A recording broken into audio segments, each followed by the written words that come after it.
quand il est sous la pression de la compétition, c'est quoi ça? il fait de la dinguerie. Par contre, mesdames et messieurs, ça va être la bataille pour le trône, puisque nous allons avoir une... Ça commence très bien. Oh. Ok.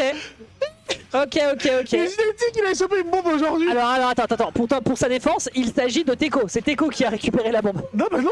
Eh bah si. Mais non, c'est Mathéo, la biche bleue. Non. Joueur 1, joueur 2, si on se base sur ce qu'on avait sur les yeux, c'est bel et bien Teco qui récupère une bombe à la première place pour dire à l'adversaire: frérot, je maîtrise mieux ton personnage que toi, les pourcentages, la RNG est de mon côté. Attends, on nous dribble là. Ok, non. Non, celui avec la robe rouge, c'est clairement Mathéo. De toute façon, ils ont respecté les placements. Si Teco avait pris joueur 1 alors que je l'ai engueulé pendant une demi-minute sur le fait de prendre le joueur 2, ça m'aurait rendu fou. Il y en a qui s'appelle manager, tu vois, donc bon. Ah, tu me rends fou. Ah, peut-être que... Putain, je te jure que si jamais il a pris le joueur... Ah bon, bref, écoutez, on verra ça juste après, on verra s'il m'a brain. Mais ça me rendrait fou. Okay. Ah, dommage pour ce counter, malheureusement, qui va permettre de faire le premier coup d'envoi pour notre pitch rouge. Et du coup, résultat, tu m'as mis le doute. Mais oui, mais c'est ça le problème. C'est ça qui m'énerve. Je demanderai à Teco juste après. Pour l'instant, il est beaucoup trop concentré. Il a les yeux bien vissés sur l'écran. Il va falloir revenir sur le stage. Petit coup ici avec le turnip, il aurait pu avoir un upper.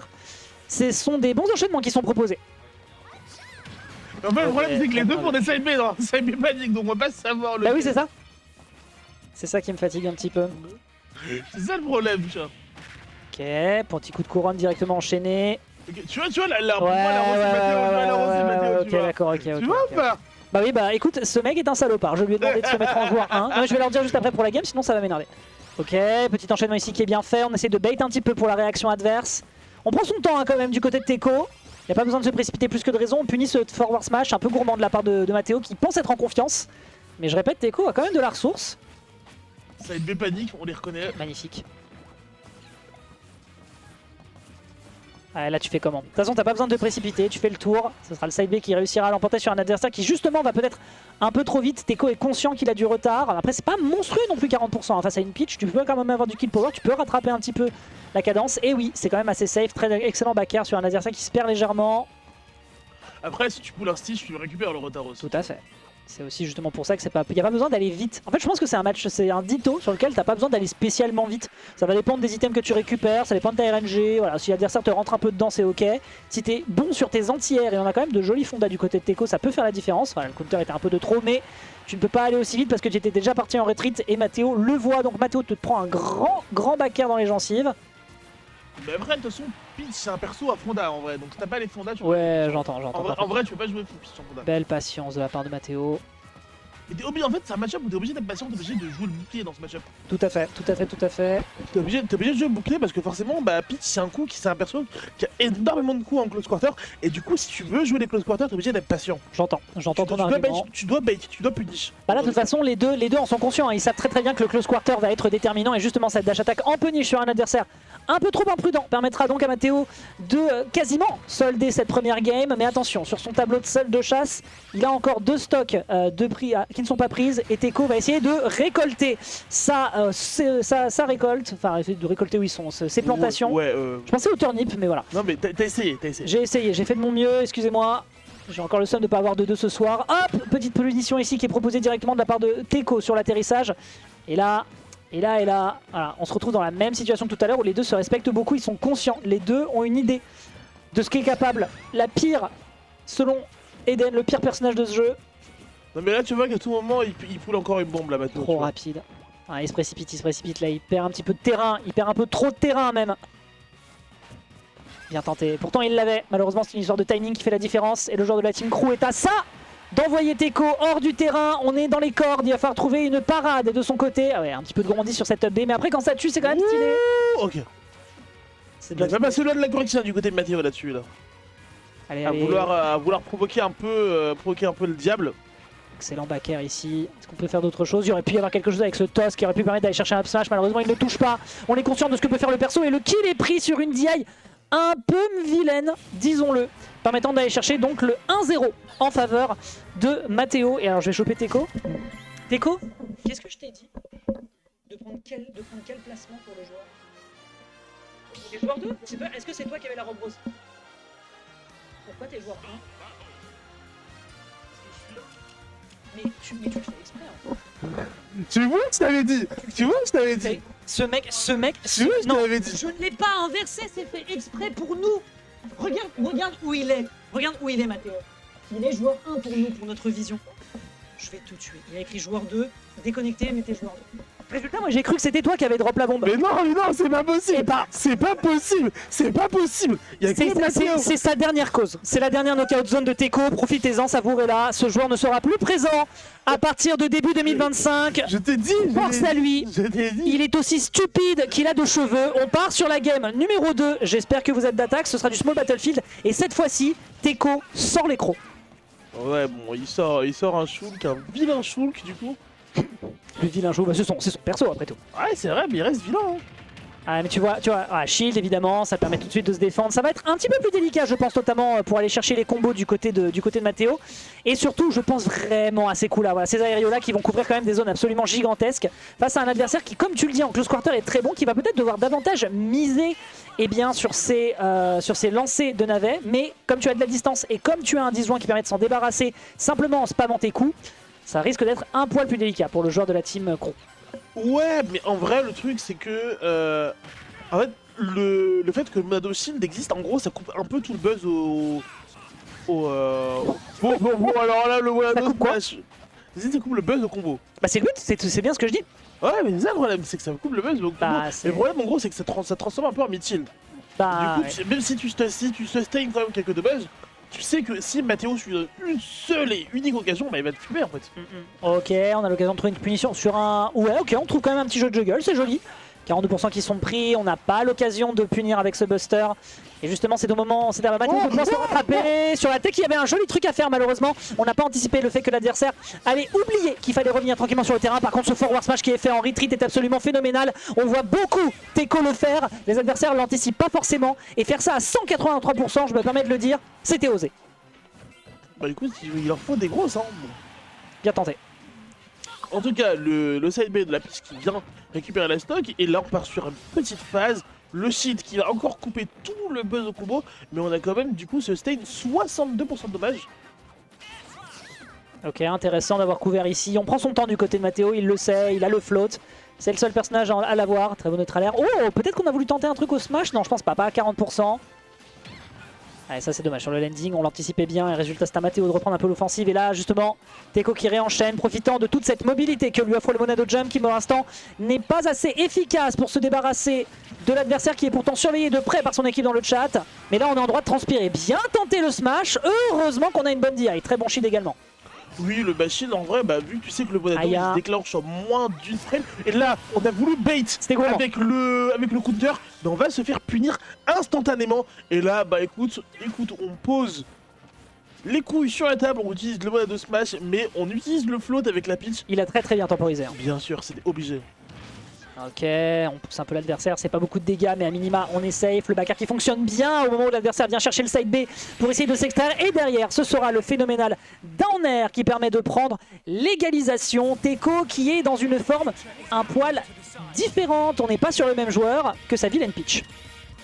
Ah, c'est vrai que c'était bien. Elle se débrouillait, mais elle est plus vilaine que ton choc. Non, il s'en est bien sorti avec sa pitch, je lui donne le crédit tout de même, mais face à Mathéo, il valait mieux quand même partir sur le personnage de la confiance. Et pour l'instant, confiance est retrouvée du côté du joueur habitué des... je suis perdu, des Melbros. Encore une fois, gros soutien à nos potos du Meltdown qui continuent de faire des tours des weekly pour l'instant. C'est vrai que ça doit faire 5 ou 6 ans que je suis pas allé au Et surtout, ça fait des mois et des mois qu'on attend le fait qu'ils nous disent que c'est fini, mais ils continuent, ils subsistent. Ce sont les irréductibles de la scène parisienne. Belle tentative ici avec une petite temporisation. Et le rythme pour l'instant est bien respecté du côté de Mathéo. Voilà, t'es obligé d'être un peu en mid-range, attendre une bêtise adverse. Si jamais l'adversaire est sur un buster, tu peux pas y faire grand chose. À part si justement on se perd un petit peu au landing, mais cette fois-ci le timing est le bon. Et là, en ayant seulement 19%, il a tout le loisir de partir sur un Monado Smash. Oui, après, maintenant, il a vu tout de suite le Monado Smash, du coup, Mathéo, il a préféré fuir pour sa vie. Il temporise, il a raison. Oui, mais il a raison. Mais c'est le seul truc à faire dans ce genre de cas. Et il est obligé d'être patient, Monado Jump qui est utilisé par Teco, on va revenir, on va faire quelques sauts. Mais là, on essaie de pull des navets avec la pitch. Mais on n'arrive pas à convertir ces situations. Ouais, on a aussi un petit problème d'ailleurs du côté de... Oh ok, alors, je me demandais s'il avait la possibilité d'aller chercher un back air juste après, mais non. Le temps d'une réaction adverse un peu paniquée en voyant le smash arriver, ce sera simplement un up tilt qui va bien fonctionner, trancher dans le vif du sujet. Et là, c'est aux joueurs de la Team Crew de bien s'amarrer, parce que sinon, ils risquent de prendre l'eau pour la suite de ce set. Oui, on va devoir revenir dans la dernière game. On a 104% du côté du Shulk, 128% maintenant. Donc il a apporté de tir dans side B, d'apporter tir de quasiment 90% du moveset de Peach, pour être honnête. Bien vu l'air dodge pour arriver directement sur le ledge. Et là, il voulait peut-être choper le ledge. Non, on va pas choper le kill là-dessus. C'était tellement smart de sa part de partir plutôt sur le shield, il a eu raison. Et là il faut gratter un peu, le problème c'est comment tu fais. L'adversaire qui se perd légèrement, tu pensais avoir la dash attack mais non, on flotte, on est tranquille pour l'instant, on est encore au niveau de la mer et c'est à l'adversaire maintenant de trouver une parade. Parce que là sans gratter, en restant uniquement sur son shield, en faisant juste des nerfs comme ça à l'atterrissage, ça fonctionnera pas bien. Évidemment, le pire counter du jeu, on le rappelle. 2024, 6 ans que ce jeu est sorti et ils y croient encore. Hein.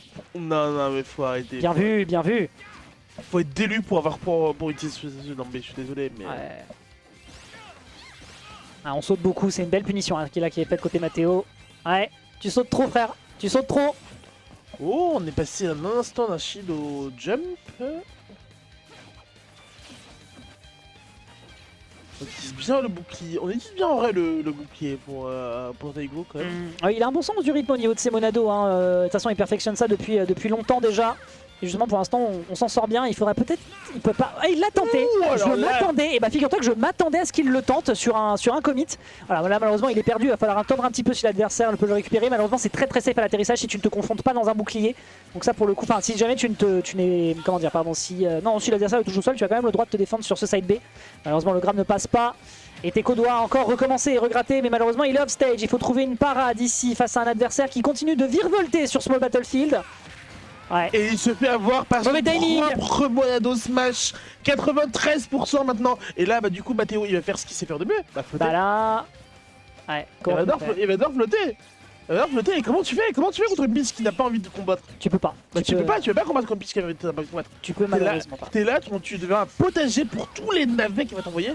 Ah, il se fait planter là, clairement. On est en train de trouver un terreau fertile, visiblement d'un point de vue du neutral. Hein. Pour l'instant, côté Teco, c'est difficile. On va réussir à toucher ici. Quelque chose à trouver potentiellement avec ce Monado Smash? Pas du tout. Eh bien, pas du tout. Tout est à refaire. Mais il a raison. C'est non, c'est un deny. Et là, c'est justement peut-être l'occasion d'aller chercher justement l'égalisation. Non, le Monado Shield qui va encore sauver les meubles.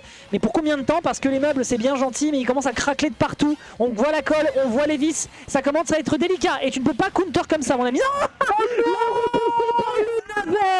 Non, repoussé par le navet. Il fera une chute libre en direction des abysses.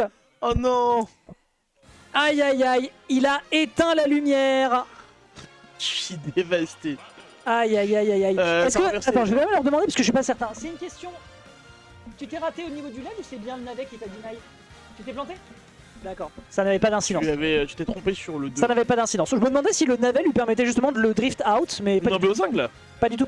On est en BO5, tout à fait. C'est vrai que j'avais oublié ce petit détail. Ne vous inquiétez pas, ouais, c'est du BO5 effectivement. Pardon, autant pour moi.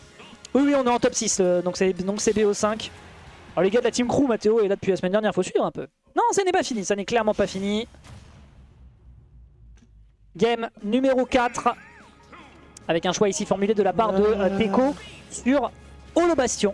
On va voir un petit peu comment on va affûter sa stratégie côté Teco. Parce que clairement, il y a des choses à faire, on l'a vu sur la game numéro 2.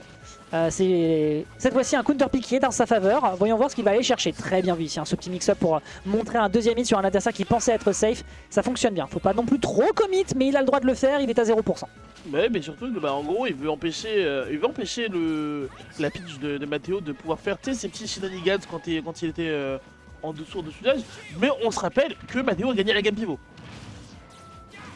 Okay. Et du coup, quand tu gagnes la game pivot, en soi, t'as l'avantage. Peu importe comment la game 4 va se passer, t'es déjà bien en vrai. Ok, très bon back air. Est-ce qu'il a l'occasion d'aller chercher Deep? Il le tente ici avec le saut. Hein. Tu t'attends pas forcément à ce qu'un Shulk vienne te chercher aussi loin, mais forcément, il est tellement versatile, il a tellement d'opportunités, il le tente par tous les moyens. Ouh, 60% à peu de choses près sur un turnip en profitant du fait que l'adversaire soit en Monado Smash. C'était le meilleur moment pour tirer cette carte et Mathéo pour l'instant a une main complète. Extrait en backer cela dit, on sauve légèrement les apparences mais c'est pas fini. On va devoir un peu refaire cette game parce que Mathéo il a quand même quasiment une stock nette de retard, il a moitié de stock de retard en vrai. Et surtout il y a le Monado Shield qui est déjà on deck et on va devoir jouer autour. Et on va devoir surtout jouer autour des mouvements de ce Shulk, notamment ce Monado Buster, qui va partir complètement à l'avantage de Mathéo, 132%. On n'est pas très loin de perdre ses stocks. La couverture pour l'instant est nickel. Oui, tout à fait. La couverture est propre pour l'instant du côté de Mathéo qui fait bien attention à comment l'adversaire se positionne. Il part sur des dash in, dash out en voulant justement contrer la mobilité de son adversaire et surtout sa range. On rappelle que c'est le 10 juin le plus long juste après Sephiroth.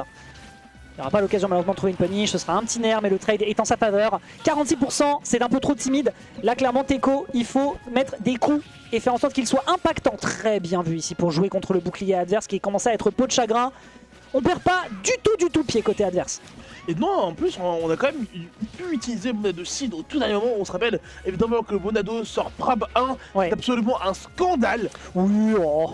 Écoute, non, c'est je trouve ça ok. Non, c'est un scandale, Ouais, bon après il a un counter nul. Ouh, dommage. L'adversaire ne se précipite pas. Juste au-dessus. Et là, on a voulu tenter le counter, on se rappelle d'à quel point ce counter est absolument nul à chier. Ouais, pas ouf hein. Ok, petit dance-throw, c'est pas grave, il prend pas beaucoup de dégâts. L'adversaire qui vient en in. Peut-être un peu d'agressivité qui est tentée du côté de Mathéo. Pas l'occasion de punir ce side B également. Des petits timings, des petites approximations qui font que ces deux joueurs laissent l'opportunité au neutral de revenir sans que ce soit trop dangereux. Belle tentative sur le B, malheureusement ça ne passe pas. Ce coup-ci par contre sera impactant, mais on est du mauvais côté. On a encore le droit de vivre un jour de plus côté Mathéo. Surtout que là on vient de lancer un Monado Smash et là on va rester loin. Je pense que vous connaissez déjà ce refrain. Et on parle, mais on est revenu au pourcentage. Il aurait peut-être tué sans le shield, c'est dommage. En vrai oui. Mais il n'a pas le choix, il faut pouvoir mixer, il faut pouvoir faire comprendre à l'adversaire que c'était gourmand.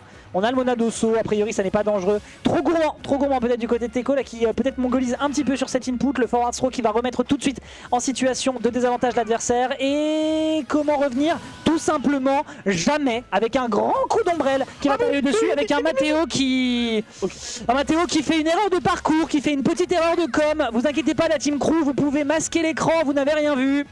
C'est votre manager, on rappelle, hein, il forme vos joueurs. Anes a été deuxième grâce à lui, on rappelle. Non, mais en fait, j'ai retiré les yeux de l'écran, j'ai vu moi aussi. Ok, bon, écoute. Ce n'est pas grave, on va dire, tu vois, que c'est une game de Sudden Death, tu vois. On n'a rien vu, c'est ce qu'on appelle un dérapage, voilà, c'est tranquille. Une petite glissade, t'inquiète pas. C'est pas grave, c'est la saison de la patinoire, ça arrive à tout le monde. Ok, bien joué pour l'instant. On profite de ce Monado Speed hein, qui est certainement l'un des Monados sur lesquels on peut avoir le plus de mal au vu de la stratégie qui est proposée par Mathéo qui veut jouer justement sur cette mid-range. Voilà, quand t'as un Mongolo qui t'arrive dessus avec une gigantesque épée en plein dans le faciès, tu peux pas y faire grand chose. Très bien d'atterrissage. C'est forward smash tout de suite. Je rappelle que c'est vraiment une de ses stratégies favorites. Foncer, trouver un coup qui touche et partir sur le forward smash. C'est un 2-2. Mathéo n'a clairement pas le terrain ouvert. Il va falloir resserrer les taux. C'est donc ça nos tops. Ah, t'as vu un gros niveau hein. Un quoi? Je ne sais pas de quoi tu nous parles, Nono. Un feur, je pense. Un feur? Ouais, voilà, je crois. Hein. Je crois que c'est ça. Ouais. Ça doit certainement être la meilleure réponse, effectivement. Ah là là. Tout ça parce que j'ai osé le coiffeur sur Twitter, tu vois. Alors là, en plus, on choisit la bonne musique, donc c'est cool. Oh, tu me fatigues. Mais je me kick de barre, c'est après, tu comprendras, je t'en supplie. Oui. Oh, deux bombes dans le set. Quoi? Il a décidé de la jouer fair play alors qu'il y a sa team qui regarde à l'écran. Oh punaise, les réunions qu'il va y avoir demain. J'aimerais pas y être, mon gars. J'aimerais pas être dans ce résumé de team. Mais bon, écoutez, bref. Non, mais je vais pas faire de commentaires. Tu te rends compte que le counter, ça part sur un down B, ce petit démarrage de phase qu'il a fait. Bon alors il était en shield, ce qui fait que les dégâts sont pas si impressionnants. Le counter également de l'autre côté qui est un peu gourmand. Arrêtez de faire des counters, hein, je pense pas que ça va faire le kill qui est pris de manière absolument phénoménale en profitant de l'ascension supplémentaire que permet cette up B. C'est un démarrage de game qui est douteux, je me permets de le souligner. Oui, non, tu peux presser X pour douter, oui. Prise X for doubt, clairement.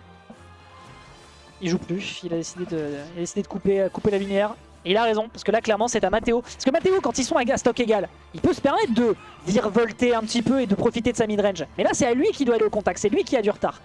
Comment on rattrape ça? Bon écoute, il a juste à attendre que son adversaire fasse... Ouais. En fait, il a juste à attendre que son adversaire fasse sa vie et lui il vient et punit en fait, c'est ça qui est ça le problème. Packer, C'est ça le problème de ce match en vrai. Là c'est un exercice délicat, c'est un exercice qui est délicat, il y a une énorme range, on n'a pas l'occasion de balancer le deuxième hit de ce upper. Ce qui veut dire qu'on a encore le temps de survivre, mais on prend déjà 70% dans le buffet. La princesse qui va avoir une collecte d'impôts assez énervée à aller chercher. Ah, il faut attaquer, il faut profiter. En fait si tu veux c'est aussi vraiment double edge. Parce que si tu touches un adversaire avec ces pourcentages là qui est avec le Monado Smash, tu sais que tu le tues instantanément. Mais s'il te touche à 80, tu sais que t'exploses. Ah oui non t'es mort. Donc c'est un dilemme. Bien vu. T'inquiète. Eh ouais. Non, on n'a plus qu'une seule stock en maquette pour Matteo là. Matteo. On va s'en souvenir de la bombe là. Hein. Ah Matteo, la bombe là, ça va t'attraper. Hein. Ça va t'attraper sec. Mais tu vois, je suis sûr qu'il fait ça pour le content, je suis encore. Tu vois, toujours plus de games, tu vois. Ok. Ok, bien vu, le kill sera enfin récupéré. Mais il y en a deux, et la tâche ne va pas être aisée. Face à Teco qui lui de son côté n'a juste plus besoin de jouer, simplement de balancer des petits coups au niveau de ses swords. On rentre dans le shield, on préfère ne pas chercher le grab, qui pourtant à bas pourcent permet d'aller chercher 30 précieux capitaux pourcents du côté du joueur de la Team Crew. Tu vas voir qu'il va choper un Pour l'instant, on est en train d'écoper sa cale. Matteo va choper un Moshi Saturn, tu vas voir. Oh, c'est vrai qu'on l'a pas encore vu lui. Il se fait timide depuis le début de la weekly. Ok, il y a une punish. Ouais, il y a une punish ici, mais elle est encore timide, malheureusement. Ok. On remonte en vrai, on commence à gratter des dommages en vrai. Petite phase par petite phase, un commit à 94 pour aller chercher un kill, malheureusement ce side B part. Non, oh ok, l'adversaire pensait avoir une punish. Mais en fait le problème avec le side B, c'est que Matteo le joue.